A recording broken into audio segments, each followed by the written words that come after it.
Today on All the Best, we're looking at modern warfare, and funnily enough, one of the largest markers of warfare in the second half of last century was a war that had the absence of war's trademark physicality, the Cold War. It was the one modern war that included the distinct possibility of a war that could end the world, as two superpowers in the Soviet Union and the United States collided. It's within that setting that our first story today originates. Turkmenistan is in the Central Asian desert, bordered by Afghanistan, Iran, Uzbekistan, Kazakhstan, and the Caspian Sea. And before the Iron Curtain fell in 1991, Turkmenia, as it was called, was a state of the Soviet Union. Behind the curtain, Natalie grew up and went to a school designed to breed international athletes, part of a fitness regime across the Soviet Union. There were schools like this in all states of the USSR, and they would come together to compete, giving the kids from these schools something most other kids growing up in the Soviet didn't have. They travelled, going to each other's countries for sporting meets. I don't want to say that I was the best in Soviet Union. There was a lot of kids of my age, but at a certain point I was in top 10 swimmers among my age, but I was 10 and 11 and 12, probably in that range. Also, there was special meet in the Soviet Union at that time to encourage kids to do better and better and better, even if you are not the very, very best one. So we had the special divisions. Let's say you can be a candidate in master sport, you can become a master sport, you can become a master sport on international level. So I can proudly say that I was the first lady who did achieve the level of master sport in swimming in Turkmenistan. So I'm so proud of it. It was a lot of fun because Turkmenistan was so far away and not too much was known, let's say, to Moscow kids. We sometimes cruelly played jokes telling them that, sorry, because we are growing up in desert countries, so Republic, there is no transportation because of the desert and sand, so the cars can't go through, so each of us has to have a camel to get to school and back. They were taking it. I think it was very cruel, but we were 11, and so we also were telling them jokes about, not jokes, but stories as we had cobras like pets at home, and everybody had to take it for a walk in the morning. I believe it was curiosity.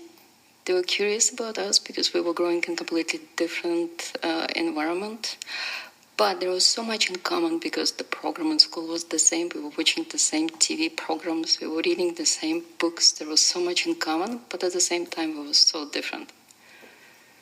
In Soviet Union, there was no private property. So unless there is a barbed wire and a sign that it's a military compound, you can travel, you can walk, you can go anywhere else.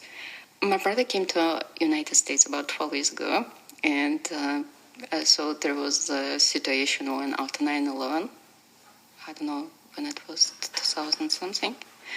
So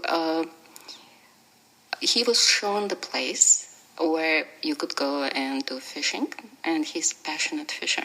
So he went down there alone and decided to do fishing, and he didn't notice that there were signs posted, because actually what happened, the signs were posted in winter, and he went out fishing in August.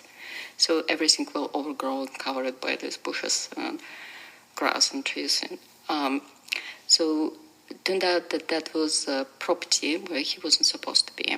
So he got arrested, and it took a lot of efforts, and he was very, very upset because he had to go through all this fingerprint and handicapping and all this stuff, really scary stuff for him, especially considering that his English wasn't very good.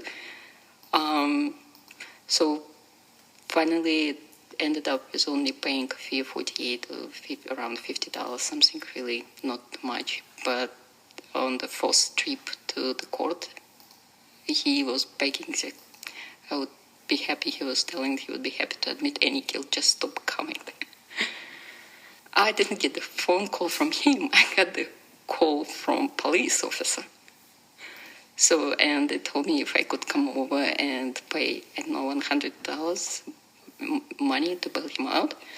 So definitely I came over, and I kept asking what did he do, because I couldn't believe that my brother, who is probably even less adventurous than I am, would get into any trouble with police. And here we go. I was told that he was arrested for trespassing. This person just didn't have a concept of private property. But actually, if had he seen the sign, he probably would stop. But I think that there was a problem with cultural fitting and overall language problems. I think he probably was just a little bit different type of person, not so much into immigration. Natalie now lives in Australia, where she's hoping to stay. Back in Turkmenistan, while the Soviet Union is long gone, the country still remains pretty tightly controlled. Turkmenistan has been widely criticised for human rights abuses and has some of the worst press freedom conditions in the world, behind only North Korea and Burma. Liam Neeran brought us that piece. This is a cold war. Do you know what you're fighting for? This is a cold war. You better know.